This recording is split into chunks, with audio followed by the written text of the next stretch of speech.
Sorry भाभी। अब पर भागे कहाँ जा रहे हो?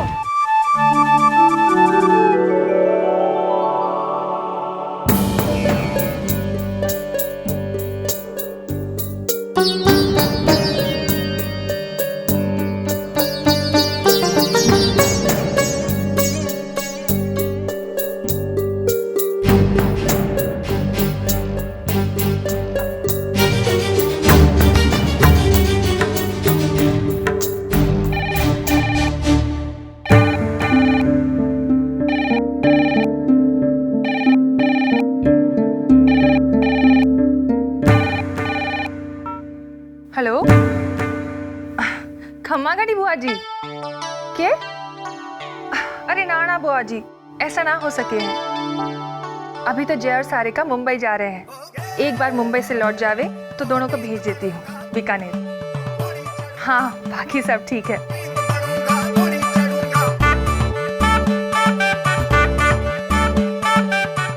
जी बोल दूंगी।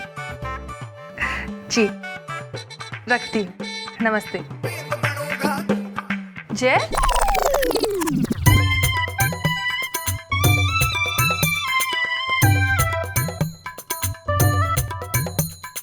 तू यहाँ क्या कर रहा है? जीते रहे। मैं आपका आशीर्वाद लेने के लिए आया था, लेकिन मैंने देखा कि आप फोन पर हैं तो आप मेरा और सारिका का कितना ध्यान रखती हैं।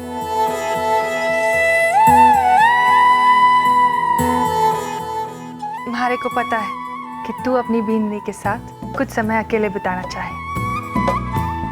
पर बोल नहीं पावे है ना? इसलिए तो मैंने तुम दोनों के मुंबई जाने का प्रोग्राम बनाया है। दोनों शादी में भी चले जाना और फिर घूम फिर भी लेना, ठीक है? तू खुश तो है ना? हाँ मैं खुश हूँ, बल्कि मैं बहुत खुश हूँ। सुन, पति की जिम्मेदारी होवे अपनी पत्नी को खुश रखना। सारिका इस घर में नहीं है, उसे नहीं पता किससे क्या चीज मांगे। अगर उसे कोई चीज की जरूरत हो तो एक तू ही तो है जिससे वो मांग सके। उसका ख्याल रखना।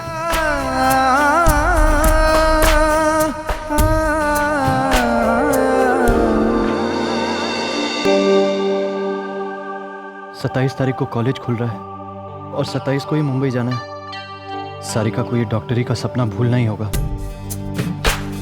मैंने शिव जी से प्रॉमिस किया था कि जब मैं डॉक्टर बन जाऊंगी तो फीस केवल 20 रुपए लूंगी और हफ्ते के 2 दिन मुफ्त। ये हमारी संस्कृति ना है और ना ही इस घर की। मर्द का काम है पैसे कमाना, अपने परिवार को सुरक्षित रखना, और औरत का काम है घर संभालना।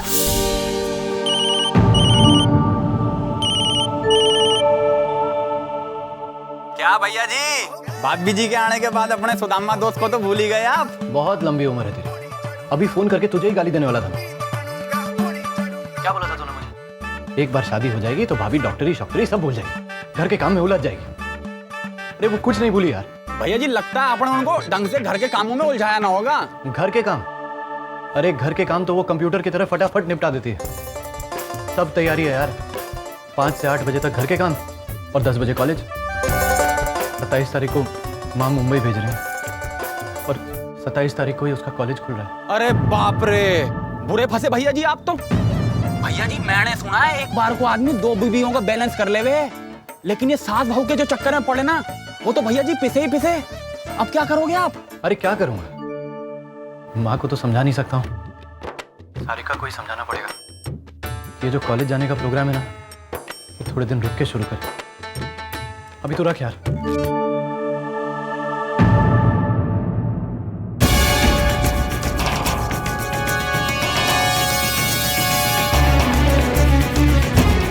अरे आप कब आए?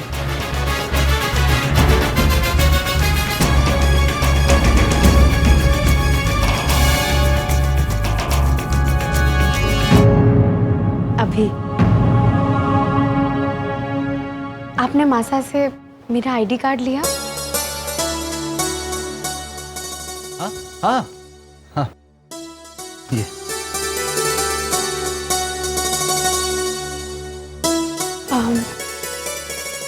और आपने उनसे बात की कि हम 27 तारीख को मुंबई नहीं जा पाएंगे क्योंकि मेरा कॉलेज खुल रहा है? हाँ हाँ, सब बात हो गई माँ से। चले? जी। आई।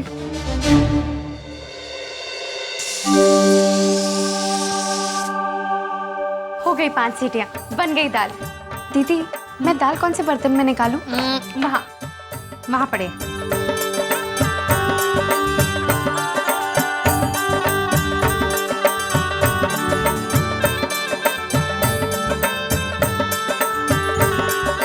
दीदी, ये सारे बर्तन तो बहुत पुराने हो गए हैं। कुछ तो जले हुए भी हैं।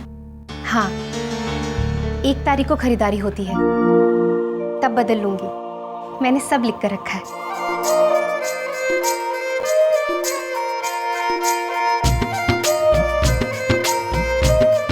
अरे, ये आप क्यों कर रही हैं? लाइए, मुझे दीजिए, मैं सब्जियां काट देती हूँ। आप बस यहाँ पर बैठकर मुझे बताइए कि मैं सही कर रही हूँ कि नहीं। हटिए। पता है, अगर तू हमारी देवरानी ना होती तो जरूर हमारी बहन होती।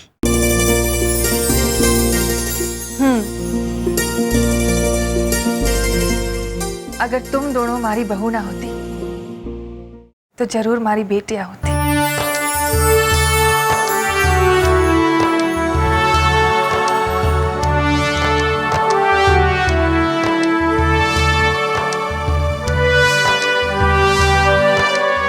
सारिका, परसों तुम जा रही हो, इसका मतलब ये ना है कि सारा काम आज ही कर दो। जीते रहे। मैं जल्दी आ जाऊंगी और मैं ऐसा कोई भी काम छोड़ के नहीं जाऊंगी। 9 बजे तक सारा काम कर लूंगी मैं। बिल्कुल नहीं, परसों तुम कोई काम मत करना, बल्कि मैं तो कहूँ तो थोड़ा जल्दी निकल जाना। 9 बजे पहुंचना है थारे को वहाँ। पता है, तारे जाने के बाद हम में से किसी का मन भी ना लगेगा। आप सबको मेरी कितनी चिंता है ना। थैंक यू मासा। खबरदार जो तूने धन्यवाद कहा तो। ऐसे शब्द पराये लोगों के वास्ते हुए हैं, अपनों से ऐसी बात नहीं करते, समझी? घर के बाहर ये थारा पहला कदम होगा। ईश्वर से प्रार्थना करूंगी कि सब शुभ हो।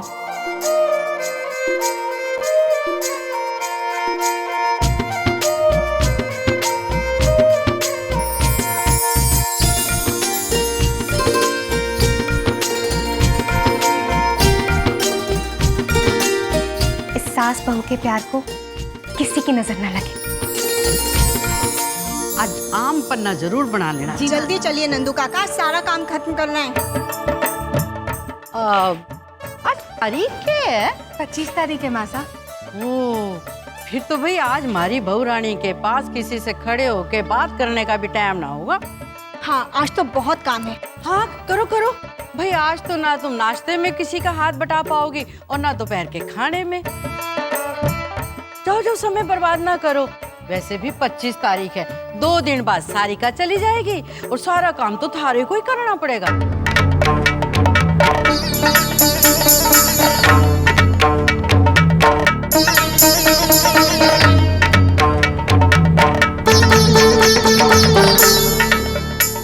मासा, आप तो जानती है कि शिका बड़े घर से है और काम करने की उसे बिल्कुल भी आदत ना है। भाई बड़े घर से तो संतोष भी आई थी, लेकिन उसने आज तक एक भी शिकायत का मौका ना दिया हमारे को।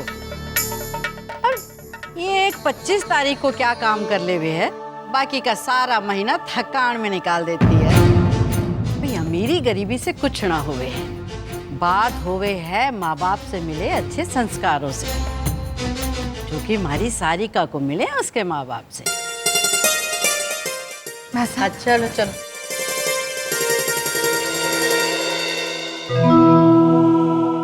ससुर जी, मैं तो बस ये कह रहा हूँ कि अब तो रिश्तेदारी भी है, तो क्या है कि एक बार आप गोपाल बाबू से डिस्ट्रीब्यूशन की बात कीजिए। वो क्या है कि अब हिचकिचाहट कैसी? अब कहीं बात करो दामाद जी, देखो रिश्तेदारी में रुपया पैसा नहीं आना चाहिए हो। जी जूस। अरे ना पीना है जूस, बरसात के मौसम में हमारा गला खराब करेगी क्या? ठीक है ससुर जी, जैसी आपकी मर्जी। अगर आपको पोद्दार के साथ धंधा ना करना है तो ना करो, लेकिन आपने कभी ये सोचा है कि सारिका की शादी के लिए आपने अपने सर पे इतना सारा कर्जा जो चढ़ा रखा है वो कैसे चुकावेंगे? अब अपनी छोटी सी दुकान से तो ना भर पाएंगे आप। मैं कुछ करता हूँ दामाद जी, अब जिस घर में छोरी दी है उस घर का तो हम लोग पानी भी नहीं पीते हैं। मदद लेने की बात तो बहुत दूर की है, फिर भी मैं देखता हूँ, कुछ करता हूँ।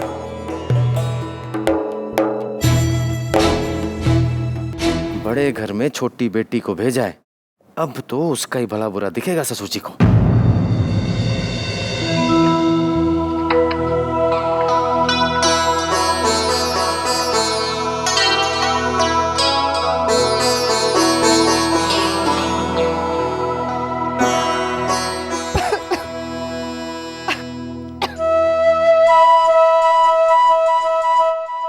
हे राम, हर महीने की 25 तारीख को यहाँ आने के बाद 25 बार नहाना पड़ता है।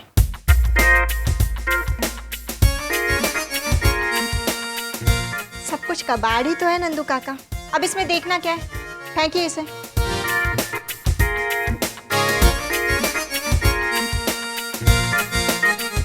रानी ये तो साफ हो जाएगा, ये तो अच्छी चीज है। आप नए कपड़े पहन लेंगे तो जवान हो जाएंगे क्या? आपको यहाँ पर राय देने के लिए नहीं बुलाया गया है। आपको सिर्फ जितना कहा जाए उतना ही कीजिए, और वो भी बिना बहस किए।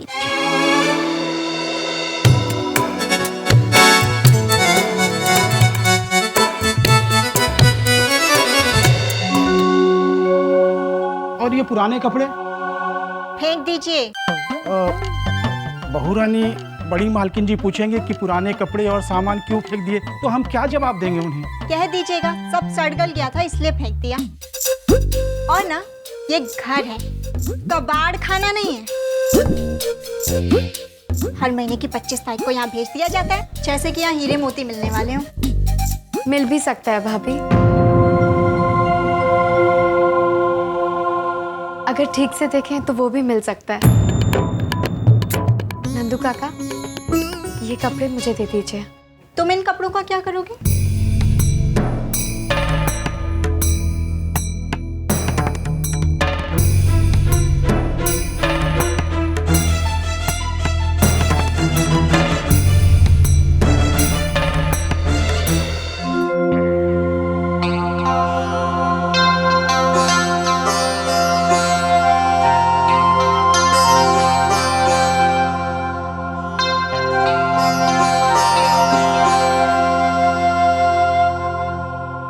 आप अगले महीने के आखिरी रविवार को आ जाना, उस दिन छुट्टी है।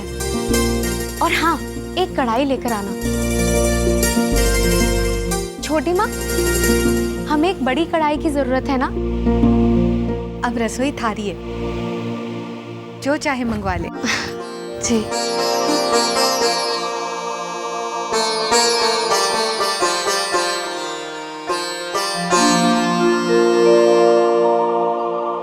ये सब क्या हो रहा है सारिका?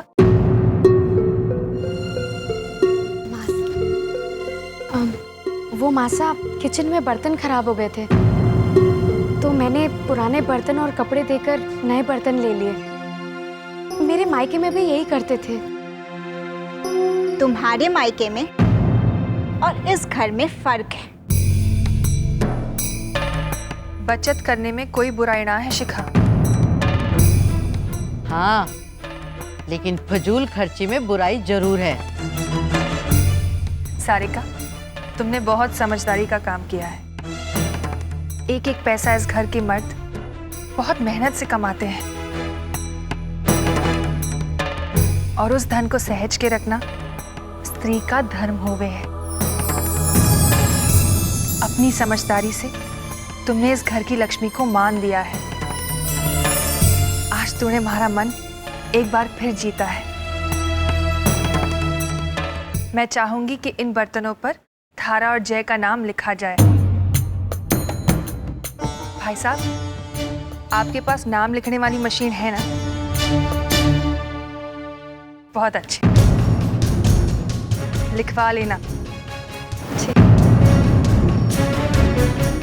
आओ गरिमा।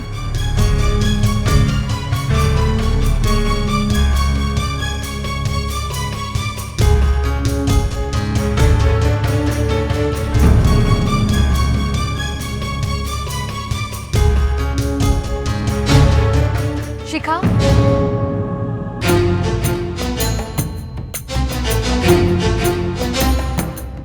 शिखा, शुक्र है आपको मेरा नाम तो याद है। मुझे तो लगा छोटी बहू के नाम के अलावा आपको कुछ याद ही नहीं रहेगा। शिखा, तू ऐसे क्यों बोल रही है? जब देखो सारिका सारिका सारिका, जैसे कि कोई इंसान नहीं देवी आ गई हो इस घर में। मैं जो करती हूँ वो सब गलत, लेकिन वो जो करे वो ये ठीक नहीं है मासा। ऐसी बात ना है शिखा, तू अपनी आदतें सुधार ले, थारा भी गुणगान होगा इस घर में। आपका और मेरा इस घर में कुछ नहीं हो सकता। पूरी जिंदगी आप बड़ी मासा के पीछे पीछे घूमती आई, और अब मुझे उस सारिका के पीछे घुमाने की तैयारी चल रही है। शिखा, कुछ भी बोले जा रही है। कुछ भी नहीं, सही कह रही हूँ मासा। अपनी आंखों से देखती हुई आई हूँ। बड़ी माँ ने कहा ये मिठाई अच्छी है तो आपने मान लिया। उन्होंने कहा नहीं ये मिठाई बुरी है तो आपने वो भी मान लिया। अरे अपनी भी तो कोई सोच होनी चाहिए ना। आपको नजर नहीं आ रहा, लेकिन मुझे साफ दिखाई दे रहा है उनका ये पक्षपात। अरे कैसे अपनी बहू को चढ़ाई जा रही है। शिखा, तू अपने कमरे में जा, थारा दिमाग खराब हो गया है। एक दिन जब आपका दिमाग खुलेगा ना मासा, उस दिन आपको मेरी बातें समझ में आएंगी। बड़ी मासा के आदर भाव में आपको उनकी चाल नजर नहीं आ रही है अभी।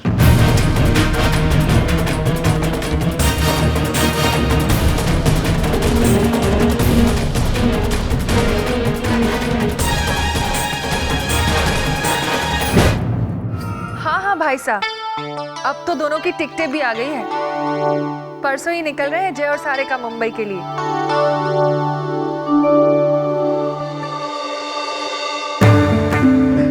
हाँ हाँ, पता है कि परसों से कॉलेज खुल रहे हैं। तो फिर कॉलेज के पहले दिन पर क्या पहन रही है? तू भी ना कभी नहीं बदलेगी। मैंने तो सिर्फ अपनी किताबें टाइम टेबल के हिसाब से सहेज कर रखी है। पापा मेरे लिए नई मेडिकल किट भी लाए हैं। अच्छा,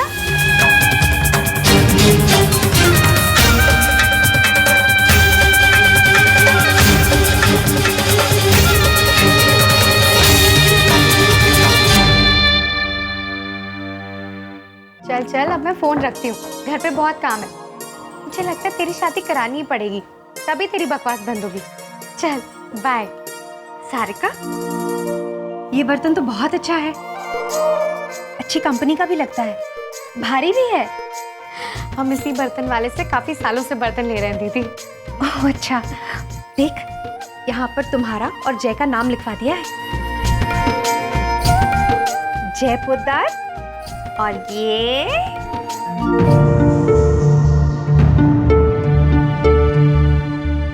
क्या लिख दिया उस बर्तन वाले ने? डॉक्टर सारिका पोद्दार। डॉक्टर।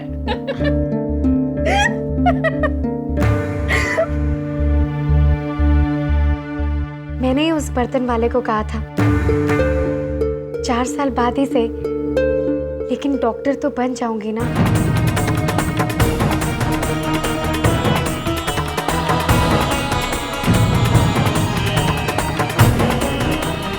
अब बस 27 तारीख का इंतजार है। 27 तारीख को मेरा कॉलेज खुल जाएगा और फिर 4 साल बाद मैं कहलाऊंगी डॉक्टर सारिका पोद्दार।